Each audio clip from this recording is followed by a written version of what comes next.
Hi, I'm Josh Weber. Welcome to Widescreen Logic. Today we're diving into the newest Spider-Man movie that is breaking all kinds of box office records, pandemic and otherwise, Spider-Man No Way Home.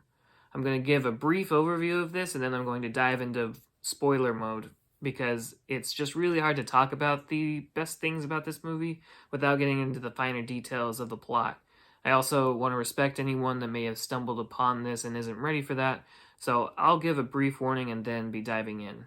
Spider-Man No Way Home jumps right into the action from where Far From Home left off. Spider-Man's true identity has been revealed to the entire world by Mysterio, and now Peter's life, as well as MJ's and Ned's lives, have been completely upended, getting interrogated by the police and finding themselves unable to get into a single university of their choice. Peter decides to approach Doctor Strange in hopes of making things right again and making people forget who he was. Well, not everyone, it turns out. As Strange begins to cast the spell, Peter keeps adding people to the list of those he wants to remember him, causing Strange to lose control of it. Here's where we're going to be diving into spoilers. Again, I know this was really quick, but you have been warned.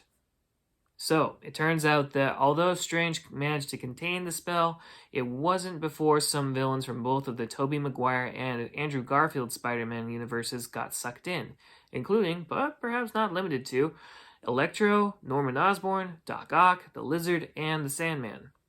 Watching the trailer for this had me very wary of what might happen, because both Tobey Maguire's and Andrew Garfield's Spider-Man franchises were upended, at least in part due to their final films getting a little too wild with the number of villains that swallowed Spidey whole. While I personally believe that Spider-Man 3 gets too much heat, Sam Raimi has all but disowned the film because of the shoehorning of Venom into the film, among other things, and it showed a lot.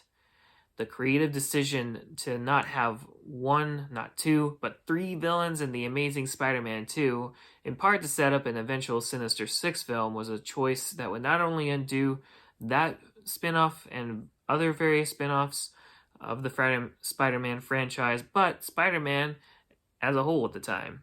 So I was really worried that with the inclusion of many familiar faces from the previous Spider-Man movies and No Way Home, the franchise would be yet another overstuffed, bloated end. But I was so delighted to be proven wrong. I think that No Way Home was able to pull this off for a couple of reasons. First, the film doesn't introduce any new villains of the franchise that fans aren't familiar with. Perhaps some of them were forgotten, but there didn't need to be any setup for any new villains. No need to give them any more backstory than they already had.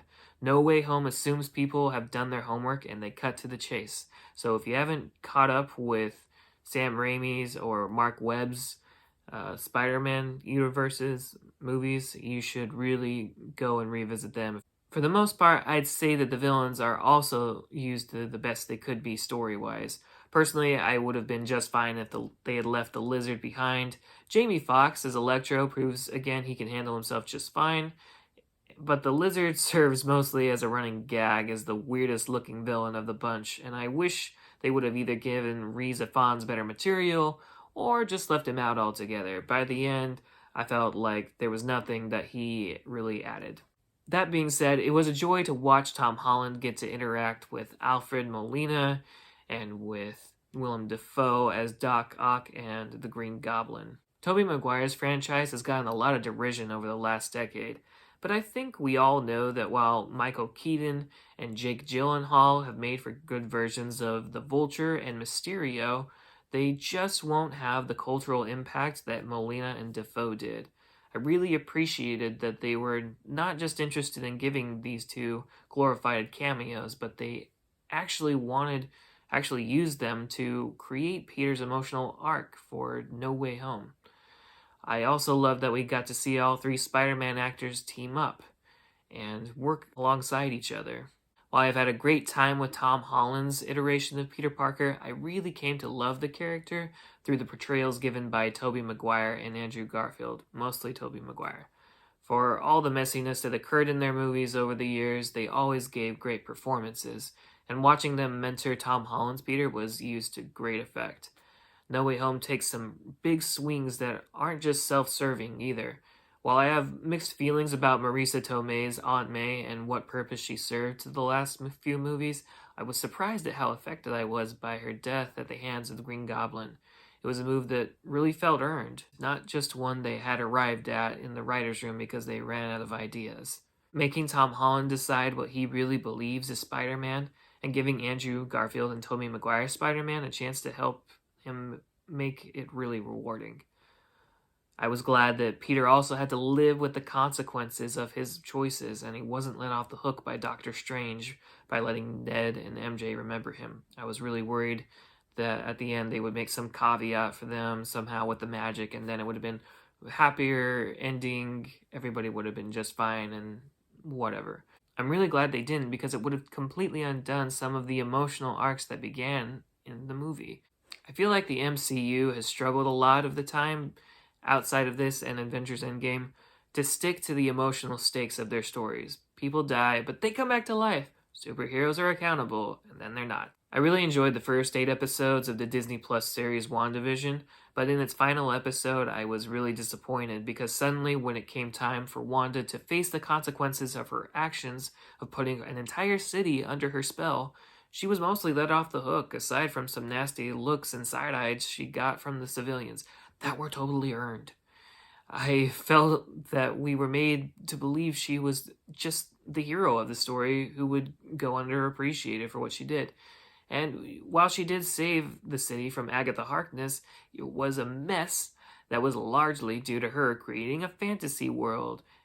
And it made it so difficult for me to appreciate the emotional journey that she went on with Vision and having to get over his death, or at least work through it and accept it. She seemed to just want to be praised for being a hero without taking responsibility for totally upending the lives of everyone in that small town. All of that is to say, I'm glad that No Way Home didn't take a similar route, but now have genuinely left us wondering what will happen next. I'm really excited to see what they do with Doctor Strange and the Multiverse of Madness. I hope that they have let Sam Raimi do some really creative things with that instead of stifling it with, as they have with plenty of other directors in the MCU. And I think it has a lot of potential. So what did you guys think? Have you caught up with this? What did you think about all of the villains coming back that did? Would you have changed anything? Let me know in the comments. I'll see you next time. Thanks for watching.